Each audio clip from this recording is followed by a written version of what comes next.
إن الحمد لله نحمده ونستعينه ونستغفره ونؤمن به ونتوكل عليه ونعوذ بالله من شرور أنفسنا ومن سيئات أعمالنا من يهده الله فلا مضل له ومن يضلله فلا هادي له وأشهد أن لا إله إلا الله وأشهد أن محمدًا عبده ورسوله أما بعد فإن خير الحديث كتاب الله وخير الهدي هدي محمد صلى الله عليه وسلم وشر الأمور محدثاتها وكل محدثة بدعة وكل بدعة ضلالة وكل ضلالة في النار. فأعوذ بالله السميع العليم من الشيطان الرجيم من همزه ونفخه ونفثه. بسم الله الرحمن الرحيم. يا أيها الذين آمنوا اتقوا الله حق تقاته ولا تموتن إلا وأنتم مسلمون. يا أيها الناس اتقوا ربكم الذي خلقكم من نفس واحدة وخلق منها زوجها وبث منهما رجالا كثيرا ونساء واتقوا الله الذي تساءلون به والأرحام إن الله كان عليكم رقيبا. يا أيها الذين آمنوا اتقوا الله وقولوا قولا سديدا يصلح لكم أعمالكم ويغفر لكم ذنوبكم ومن يطع الله ورسوله فقد فاز فوزا عظيما. وقال تعالى في موضع آخر: أعوذ بالله من الشيطان الرجيم لن ينال الله لحومها ولا دماؤها ولكن يناله التقوى منكم. وقال النبي صلى الله عليه وسلم: اتق الله حيثما كنت وقال التقوى ها هنا.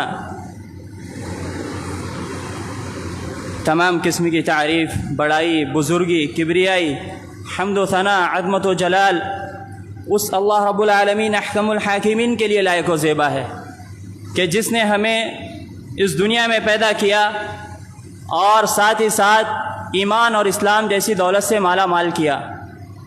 بے شمار درود و سلام ہو تمام انبیاء کرام علیہ الصلاۃ والسلام پر، خصوصاً ہمارے آخری نبی جناب مجتبیٰ محمد مصطفیٰ صلی اللہ علیہ وسلم پر، کہ جن کی کوششوں اور کاوشوں کے نتیجوں میں ہی یہ ایمان، یہ دین ہم تک پہنچا ہے. اللہم صلی وسلم وبارک علی سیدنا و حبیبنا و نبینا محمد وعلی آلہ وصحبہ اجمعین. معزز سامعین کرام، اللہ رب العالمین کا بے انتہا احسان اور فضل اور کرم ہے کہ اس نے ہمیں مسلمان اور مومن بنایا. اللہ نے ہم پر بے شمار نعمتیں نازل کی، ہمیں بے شمار نعمتوں سے نوازا، لیکن اس میں سب سے بڑی اور سب سے عظیم نعمت جو ہے وہ ایمان اور اسلام کی نعمت ہے. اور یہ نعمت ہمیں اپنی کسی خاصیت یا ہمارے اندر اپنی کوئی قابلیت کی وجہ سے اللہ نے نہیں دی. ہم سے بڑے بڑے قابل لوگ اس دنیا میں موجود ہیں، ہم سے بڑے بڑے دانشور لوگ اس دنیا میں موجود ہیں، لیکن اگر اللہ رب العالمین نے یہ نعمت ہمیں عطا کی ہے تو یہ صرف اور صرف اس کا محض فضل اور کرم ہے کہ اس نے ہم جیسے گنہگار بندوں کو اپنے ایمان کی اور اسلام کی نعمت سے نوازا ہے. اور پھر اس نے ہم پر صرف یہی نعمت نہیں کی، بلکہ جب اس نے ہمیں مسلمان بنایا، مومن بنایا، تو ہمارے لیے بہت سارے ایسے مواقع فراہم کیے جن سے ہم فائدہ اٹھائیں، جن سے جو ہے ہم اللہ رب العالمین کا قرب حاصل کریں. پھر اس نے کبھی کسی دن کو جو ہے ہمارے لیے معزز اور اشرف بنا دیا، کبھی کسی رات کو سب سے زیادہ اہمیت والی بنا دیا، کبھی کسی مہینے کو تمام مہینوں پر، سال کے تمام مہینوں پر فضیلت دی، اور کبھی کسی عشرے کو پورے کے جو پورا سال کے جو پورے ایام ہیں ان پر جو ہے اس نے ان کو فوقیت دی. چنانچہ جمعہ کا جو دن ہے اس کو اللہ رب العالمین نے تمام دنوں کا سردار بنا دیا. پھر لیلۃ القدر اللہ رب العالمین نے اس ایک رات کو 1000 راتوں سے 1000 مہینے کی راتوں سے جو ہے افضل بنا دیا۔ پھر اللہ رب العالمین نے ہمیں رمضان المبارک کا مہینہ عطا کر دیا کہ جو یہ پورا کا پورا مہینہ ہے، اس میں اللہ ہمارے اوپر اپنی رحمتیں، اپنی مغفرت اور اپنی برکتوں کا نزول کرتا ہے، اور اس مہینے میں ہر دن اللہ رب العالمین یہ اعلان کرتا ہے کہ آؤ اور تم جو ہے مجھ سے اپنی مغفرت کروا لو۔ پھر اللہ رب العالمین نے ہمیں یہ عشرہ ذو الحجہ عطا کیا جس میں ہم ابھی ہیں، اور اس کے بارے میں نبی کریم صلی اللہ علیہ وسلم کا ارشاد ہے کہ ان دنوں میں نیک اعمال کرنا، ان 10 دنوں میں نیک اعمال کرنا سال کے دوسرے تمام دنوں میں نیک اعمال کرنے سے افضل ہے۔ اور اللہ رب العزت نے خود قرآن کریم میں ان 10 دنوں کی یا اس عشرے کی قسم کھائی۔ اللہ رب العالمین فرماتا ہے والفجر ولیال عشر، کہ قسم ہے فجر کی اور قسم ہے ان 10 راتوں کی، اور مفسرین کہتے ہیں کہ ان 10 راتوں سے مراد یہی ذی الحجہ کے جو ابتدائی 10 دن ہیں وہی ہیں۔ اور جب نبی کریم صلی اللہ علیہ وسلم نے کہا کہ ما من ایام العمل الصالح فیہن احب الی اللہ من هذه الایام، کہ ان دنوں میں نیک اعمال کرنا اللہ رب العالمین کو سب سے زیادہ محبوب اور پسند ہے، تو صحابہ کرام نے عرض کیا اے اللہ کے رسول صلی اللہ علیہ وسلم وللجہاد فی سبیل اللہ، کہ اگر کوئی شخص ان دنوں کے علاوہ کسی اور دن میں اگر وہ اللہ کے راستے میں جہاد کرتا ہے تو کیا وہ بھی افضل نہیں ہے؟ اللہ کے نبی نے فرمایا وللجہاد فی سبیل اللہ، کہ ہاں جہاد فی سبیل اللہ بھی اگر کوئی ان دنوں کے علاوہ دوسرے ایام میں کرتا ہے تو وہ افضل نہیں ہے۔ الا رجل خرج بنفسه وماله ولم يرجع من ذلك بشيء، سوائے اس شخص کے جو اللہ کے راستے میں نکلتا ہے اپنی جان کے ساتھ بھی اور اپنے مال کے ساتھ بھی، اور اس میں سے وہ کسی چیز کو لے کر واپس نہیں آتا، یعنی کہ وہ شخص جو ہے وہ اللہ کے راستے میں شہید ہو جاتا ہے، تب وہ جو ہے افضل ہے۔ اس کے علاوہ آپ بقیہ ایام میں جتنے بھی اعمال کر لیں وہ ان دنوں سے افضل نہیں ہے، یعنی ان دنوں میں نیک اعمال کرنا پورے سال میں بقیہ ایام میں نیک اعمال کرنے سے افضل اور اللہ رب العالمین کو زیادہ محبوب ہے۔ جو ان دنوں کی اہمیت کا اندازہ آپ ان آیتوں اور احادیث کے علاوہ اس بات سے بھی لگا سکتے ہیں کہ ان ایام میں اگر آپ غور کریں تو اسلام کی بڑی بڑی عبادتیں جو ہیں وہ جمع ہو جاتی ہیں۔ اسلام کا 5واں رکن حج جو ہے وہ انہی ایام میں ادا کیا جاتا ہے، اور حج کی کیا فضیلت ہے؟ سب سے پہلے تو وہ اسلام کا رکن ہے، اگر کوئی اس کا انکار کر دے تو وہ مسلمان نہیں رہ جاتا، اور پھر اس کی فضیلت یہ ہے نبی کریم صلی اللہ علیہ وسلم کا ارشاد ہے الحج المبرور لیس له جزاء الا الجنہ، کہ حج مبرور جو ہے اس کا بدلہ صرف اور صرف جنت ہے، یعنی اگر کوئی حج کرے اور اس کا حج مقبول ہو جائے تو اس کو جو ہے جنت، اس کا بدلہ جو ہے صرف اور صرف جنت ہے۔ اور نبی کریم صلی اللہ علیہ وسلم نے دوسری جگہ ارشاد فرمایا کہ اگر کوئی شخص حج کرتا ہے اور اس میں وہ لہو و لعب نہیں کرتا ہے، فسق و فجور نہیں کرتا ہے، تو وہ اس طریقے سے لوٹتا ہے گویا کہ اس کی ماں نے اسے آج ہی جنم دیا ہو، یعنی وہ تمام گناہوں سے بالکل پاک اور صاف ہو کر لوٹتا ہے۔ پھر اس کے بعد انہی دنوں میں عرفہ کا روزہ ہے، 9 ذی الحجہ کا روزہ، جس کے بارے میں نبی کریم صلی اللہ علیہ وسلم ارشاد فرماتے ہیں کہ اگر کوئی شخص اس ایک دن کا روزہ رکھ لے، صرف ایک دن کا روزہ رکھے، تو اس کے پچھلے 1 سال اور اگلے 1 سال کے گناہوں کا کفارہ بن جاتا ہے۔ انہی دنوں میں مسلمانوں کی جو 2 بڑی عیدیں ہیں، ان میں سے جو دوسری عید ہے عید الاضحیٰ، وہ بھی انہی دنوں میں ہے، اور پھر سب سے اہم اور سب سے بڑی جو ان 10 دنوں میں جو عبادت ہے، جو امت مسلمہ ساری دنیا میں رہنے والے مسلمان جس کو انجام دیتے ہیں، وہ قربانی ہے۔ اور قربانی یہ صرف جو ہے اس امت میں یعنی ہماری امت میں خاص نہیں ہے، بلکہ اللہ رب العالمین فرماتا ہے وَلِكُلِّ أُمَّةٍ جَعَلْنَا مَنْسَكًا، کہ ہم نے ہر امت کے لیے قربانی کا طریقہ مقرر کیا تھا۔ کیوں مقرر کیا؟ لِيَذْكُرُوا اسْمَ اللَّهِ عَلَىٰ مَا رَزَقَهُم مِّن بَهِيمَةِ الْأَنْعَامِ، تاکہ وہ اللہ نے جو انہیں رزق دیا ہے بہیمۃ الانعام میں سے، اس پر کس کا نام لے؟ اللہ رب العالمین کا نام لے، اللہ رب العالمین کے لیے ان کو قربان کرے۔ اور قربانی کی تاریخ اتنی ہی پرانی ہے جتنی کہ بنی آدم کی تاریخ ہے۔ سب سے پہلے حضرت آدم علیہ السلام کے 2 بیٹوں نے، حابیل اور قابیل نے جو ہے وہ قربانی اللہ کے راستے میں پیش کی تھی۔ پھر بقیہ امتوں میں جو ہے قربانی رہی، یہاں تک کہ اللہ کے نبی، اللہ کے خلیل حضرت ابراہیم علیہ السلام کا دور آیا اور ابراہیم علیہ السلام نے ایسی قربانی پیش کر دی کہ ان سے پہلے نہ کسی نے وہ قربانی پیش کی تھی اور قیامت تک کوئی ویسی قربانی نہیں پیش کر سکتا۔ اور ان کی یہ قربانی اللہ رب العالمین کو اتنی پسند آئی، ان کا یہ جذبہ اللہ کو اتنا پسند آیا کہ اللہ رب العالمین نے اس پورے واقعے کو اپنے کلام میں جگہ دی۔ اللہ رب العالمین ارشاد فرماتا ہے قرآن کریم میں کہ رب ہب لی من الصالحین، ابراہیم علیہ السلام نے پہلے دعا کی کہ اے میرے رب تو مجھے صالح اولاد عطا کر، رب ہب لی من الصالحین فبشرناہ بغلام حلیم، پھر ہم نے جو ان کو بشارت دے دی ایک حلیم غلام کی، ایک حلیم بچے کی، ایک بردبار بچے کی۔ فلما بلغ معه السعي قال يا بني اني ارى في المنام اني اذبحك فانظر ماذا ترى قال يا ابت افعل ما تؤمر ستجدني ان شاء الله من الصابرين۔ اور اس کے آگے کی آیتیں، ان پوری آیتوں میں اللہ رب العالمین نے اس پورے واقعے کا تذکرہ کیا ہے جس کی یاد میں ہم یہ قربانی کرتے ہیں۔ میرے بھائیوں اور دوستو، ہم یہ واقعہ ہمیشہ سنتے ہیں، بارہا سنتے ہیں، ہر سال سنتے ہیں، ان آیتوں کا تذکرہ ہمارے سامنے ہوتا ہے لیکن ہم ان سے سبق حاصل نہیں کرتے۔ آپ سنیں اس آیت کو، سب سے پہلی جو آیت ہے جس میں ابراہیم علیہ السلام کی دعا کا تذکرہ ہے۔ ابراہیم علیہ السلام کیسے دعا کر رہے ہیں؟ خلیل اللہ ہیں، ابو الانبیاء ہیں، دعا کیسے کر رہے ہیں؟ ربی حب لی من الصالحین، کہ اے میرے رب، ان کا پہلا جو کلمہ ہے، پہلا جو لفظ ہے وہ کیا ہے کہ اے میرے رب، اپنے رب کو پکار رہے ہیں۔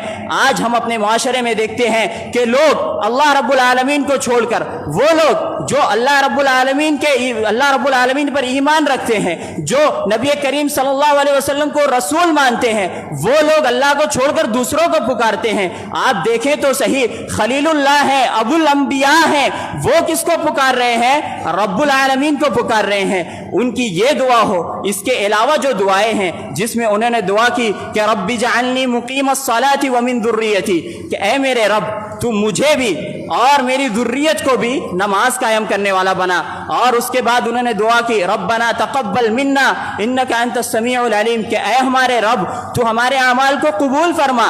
جتنی دعائیں ہیں، چاہے ابراہیم علیہ السلام کی ہو، دوسرے انبیاء کی ہوں، یا اور جو دعائیں قرآن میں ذکر ہیں، اگر آپ ان پر غور کریں گے تو آپ کو پتہ چلے گا اس میں ابتدا جو ہے وہ ربی یا ربنا سے ہے، کہ اے میرے رب، اے ہمارے رب۔ یعنی دعا اگر ہمیں مانگنا ہے، کوئی چیز اگر ہمیں مانگنی ہے تو کس سے مانگنا ہے؟ رب العالمین سے مانگنا ہے، وہی عطا کرنے والا ہے۔ تبھی تو آپ دیکھیں کہ ابراہیم علیہ السلام کا یقین کس قدر اعلیٰ تھا، ان کا ایمان دیکھیے اور ان کا اللہ رب العالمین پر یقین دیکھیے۔ وہ بڑھاپے میں دعا مانگ رہے ہیں، بڑھاپے میں اولاد کی دعا مانگ رہے ہیں۔ آج ہمارے یہاں، ہمارے معاشرے میں 2 4 سال 6 سال کسی کو اولاد نہ ہو، اللہ کی ذات سے مایوس ہو جاتا ہے۔ ابراہیم علیہ السلام کے واقعات یوں ہی نہیں ذکر کیے گئے، ان کے جذبہ ایمانی کو دیکھو، ان کے ایمان کو دیکھو۔ بڑھاپے میں جب انسان اولاد کی نعمت سے مایوس ہو جاتا ہے، اس وقت یقین کے ساتھ دعا مانگ رہے ہیں۔ اور کیا دعا مانگ رہے ہیں؟ کہ اے میرے رب تو مجھے نیک اولاد عطا کر۔ اور اللہ رب العالمین ان کی دعا کو سنتا ہے اور ان کو بڑھاپے میں جبکہ اسباب نہیں تھے، اللہ رب العالمین ان کو اولاد عطا کرتا ہے۔ اس سے یہ بات سمجھ میں آتی ہے کہ اگر کبھی ہمیں ظاہری طور پر ایسا لگے کہ ہمارے سامنے اسباب نہیں ہے، یہ چیز نہیں ہونے والی ہے، ہمیں اللہ کے سامنے آنا ہے، اللہ سے دعائیں کرنی ہے۔ اللہ رب العالمین ہمیں ان یا تو اسباب پیدا کر کے وہ چیز دے گا، اور اللہ رب العالمین اس بات پر بھی قادر ہے کہ وہ بنا اسباب کے، بنا کسی ذریعے کے ہم کو وہ چیز عطا کر دے۔ اور اس کی مثالیں ہمارے سامنے موجود ہیں۔ عیسیٰ علیہ السلام ہمارے سامنے موجود ہیں، زکریا علیہ السلام، یحییٰ علیہ السلام جو ہے زکریا علیہ السلام کی اولاد ہونے کے ناطے ان کی مثال ہمارے سامنے موجود ہے۔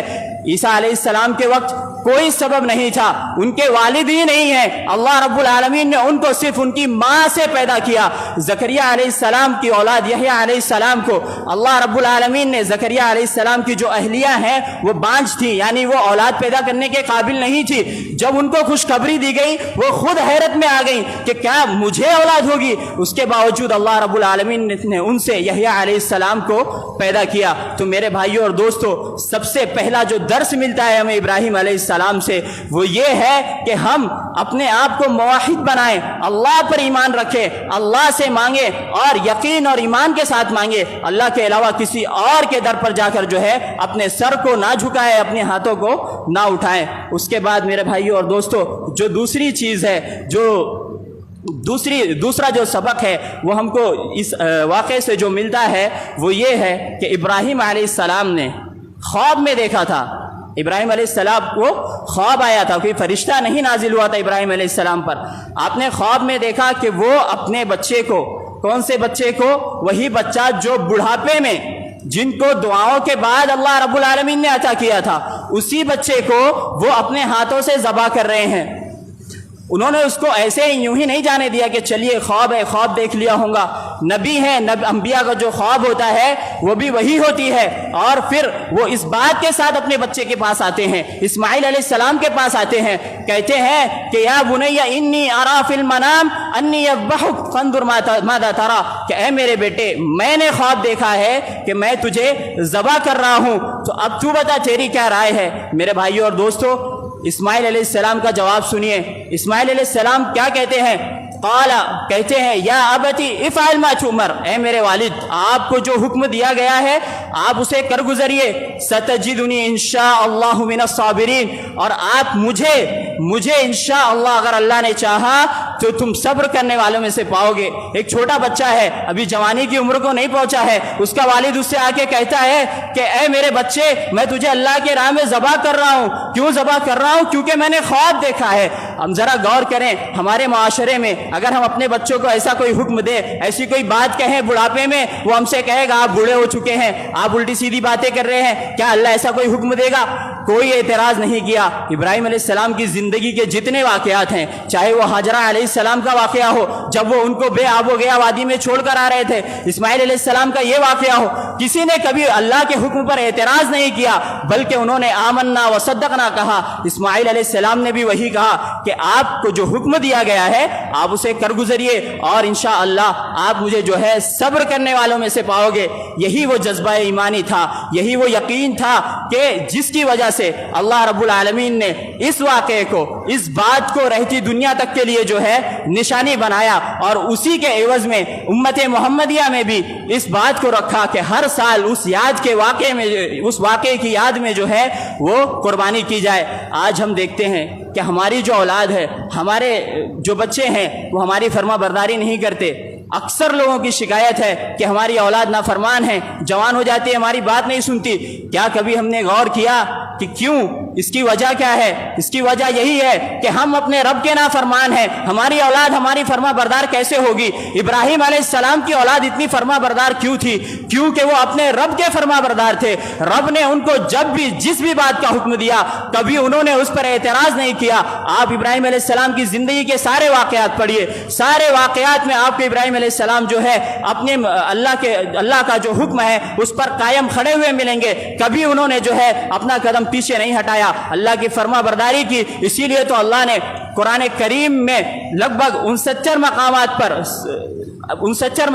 69 مقام پر جو ہے انہوں نے ابراہیم علیہ السلام کا تذکرہ کیا گیا ہے، اور ابراہیم علیہ السلام کی بہت ساری صفات کا تذکرہ کیا گیا ہے۔ کبھی خلیل اللہ کہا گیا ہے، کبھی جو ہے ان کو قانت کہا گیا ہے، کبھی ان ایک شخص کو پوری امت کہا گیا ہے، کبھی حنیف کہا گیا ہے۔ ان ساری صفات سے حامل ابراہیم علیہ السلام جو تھے وہ اللہ کے فرما بردار تھے، اس وجہ سے ان کی اولاد بھی فرما بردار تھی۔ اگر ہم چاہتے ہیں کہ ہماری اولاد ہماری فرما برداری کرے تو ہمیں چاہیے کہ ہم اللہ کی فرما برداری کریں، تاکہ اللہ رب العالمین جو ہے ہماری اولاد کو ہمارا فرما بردار بنائے۔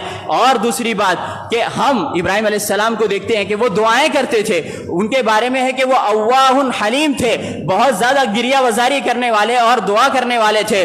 وہ دعائیں کیا کرتے تھے کہ اے اللہ تو میری اولاد کو جو ہے نیک بنا۔ سب سے پہلے جو انہوں نے دعا کی کہ نیک اولاد عطا کر، پھر دعا کی کہ میری اولاد کو جو ہے وہ نماز قائم کرنے والا بنا۔ تو ان کی ان دعاؤں سے ہمیں پتہ چلتا ہے کہ ہمیں اپنی اولاد کے لیے جو ہے وہ دعائیں کرتے رہنا چاہیے۔ میرے بھائیوں اور دوستو، قربانی کا ایک مقصد جہاں ہم نے یہ دیکھا کہ ابراہیم علیہ السلام کے اس واقعے کا تذکرہ ہے، اس واقعے کو یاد رکھنا ہے، اس جذبے کو امت مسلمہ میں باقی رکھنا ہے، وہیں جو اس کا دوسرا پہلو ہے، جو دوسرا مقصد ہے وہ یہ ہے کہ ہمارے اندر جو ہے اللہ کا تقوی پیدا ہو جائے، اور دونوں ایک دوسرے سے مربوط ہیں۔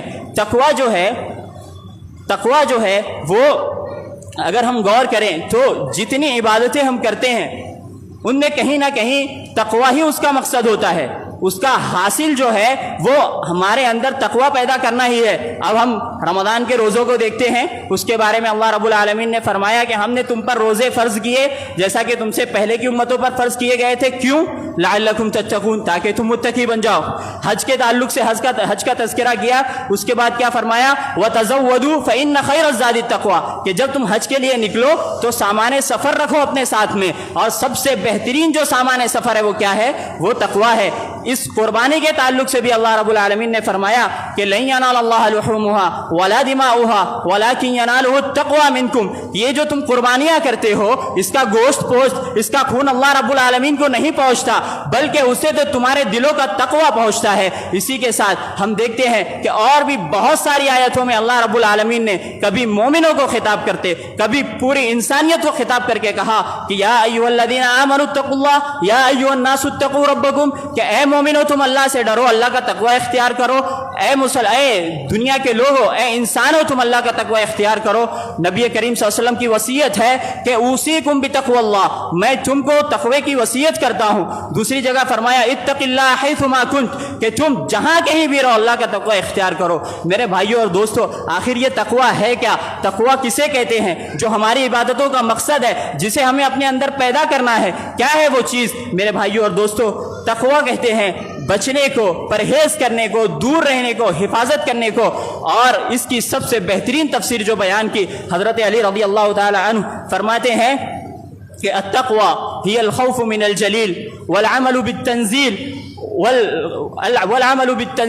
والرضا بالقلیل والاستعداد لیوم الرحیل، کہ تقوی چار چیزوں کا نام ہے۔ سب سے پہلی چیز اللہ کا خوف، اللہ کی خشیت، چاہے ہمارے سامنے کوئی موجود ہو یا نہ ہو، ہم چاہے حاضر میں ہو یا غائب میں ہو، اکیلے میں ہو، تنہا ہو، اللہ کا خوف ہمارے ساتھ رہے۔ دوسری چیز والعمل بالتنزیل، کہ اللہ نے جو کچھ ہمارے اوپر نازل کیا ہے، یعنی جو شریعت ہم پر نازل کی ہے اس پر عمل کرے۔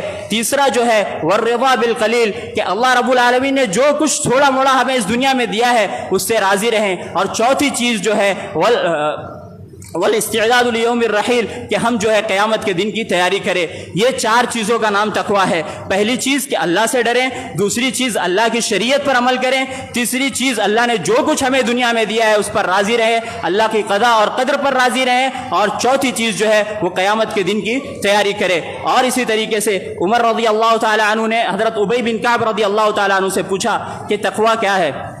انہوں نے جواب نہیں دیا، بلکہ انہوں نے پھر سوال کیا عمر رضی اللہ تعالیٰ عنہ سے کہ کیا آپ کا گزر کسی ایسے راستے سے ہوا ہے جس کے دونوں طرف جو ہے جھاڑیاں ہوں، کانٹے دار جھاڑیاں ہوں؟ عمر رضی اللہ تعالیٰ عنہ نے کہا کہ ہاں میرا ایسے راستے سے گزر ہوا ہے۔ تو پھر ابی بن کعب رضی اللہ تعالیٰ عنہ نے سوال کیا کہ آپ نے اس وقت کیا کیا؟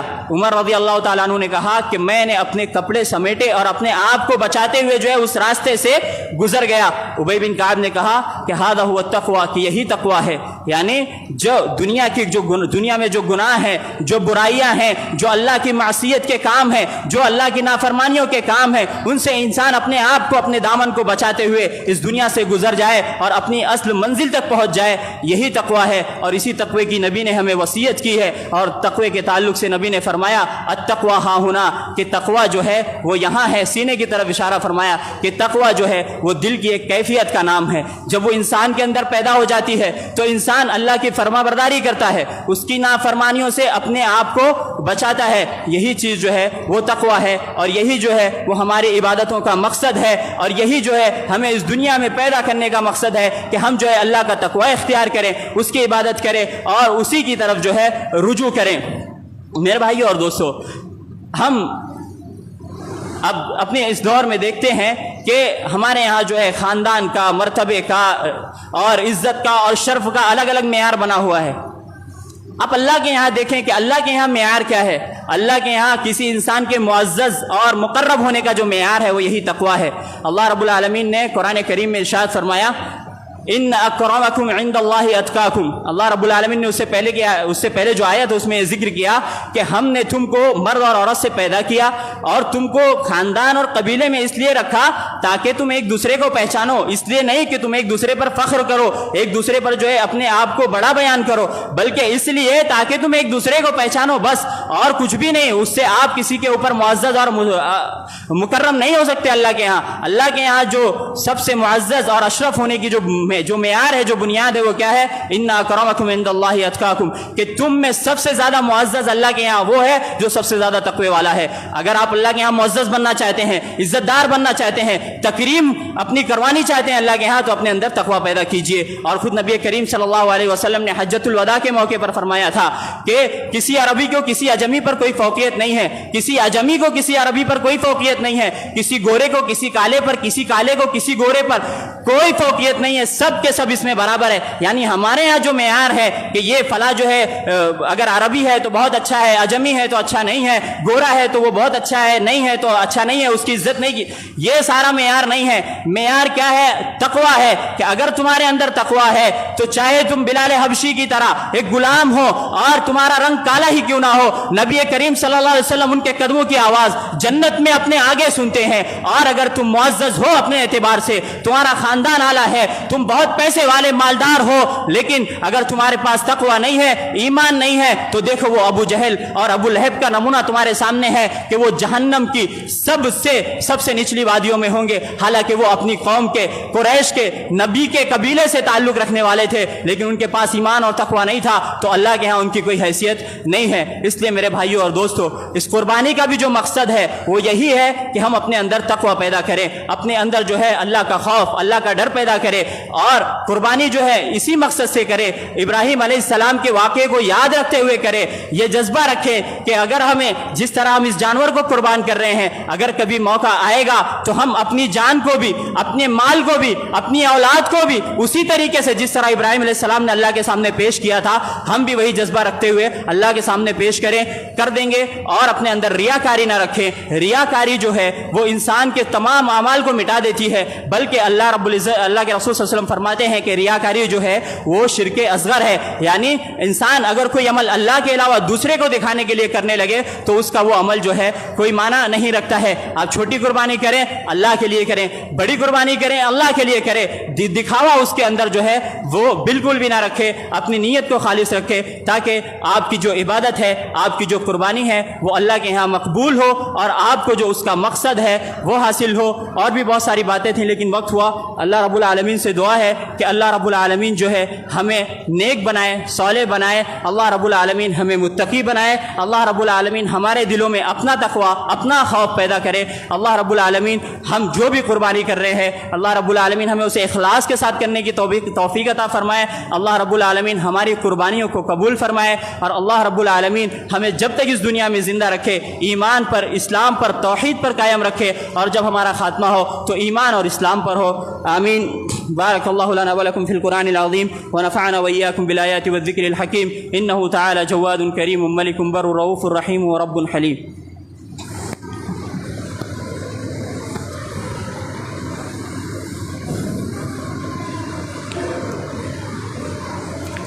إن الحمد لله نحمده ونستعينه ونستغفره ونؤمن به ونتوكل عليه ونعوذ بالله من شرور أنفسنا ومن سيئات أعمالنا من يهده الله فلا مضل له ومن يضلله فلا هادي له وأشهد أن لا إله إلا الله وأشهد أن محمدا عبده ورسوله. أما بعد, محترم سامعین کرام, ایک دو باتیں کر کے میں جو اپنی بات ختم کروں گا. سب سے پہلی چیز, جیسا ہم نے سنا کہ یہ جو ایام ہیں یہ سال کے سب سے افضل ایام ہیں, اور ان میں کی جانے والی عبادتیں اللہ کو بہت زیادہ پسند ہیں.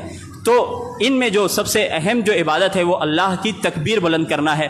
جیسا کہ ہم سنتے ہیں کہ حضرت عبداللہ بن عمر رضی اللہ تعالیٰ عنہ, ابو ہریرہ رضی اللہ تعالیٰ عنہ, یہ لوگ بازاروں میں نکل جایا کرتے تھے اور تکبیر بلند کیا کرتے تھے. مقصد کیا تھا؟ تاکہ لوگ ان کی تکبیروں کو سنیں اور وہ بھی جو ہے تکبیر بلند کریں.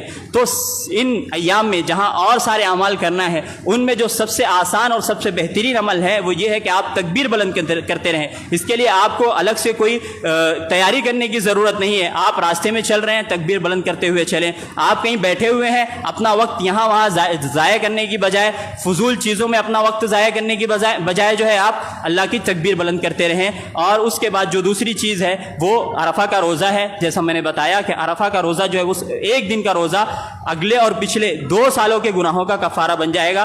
تو ان چیزوں پر بھی عمل کریں. اللہ رب العالمین جو ہے ہمیں عمل کی توفیق دے.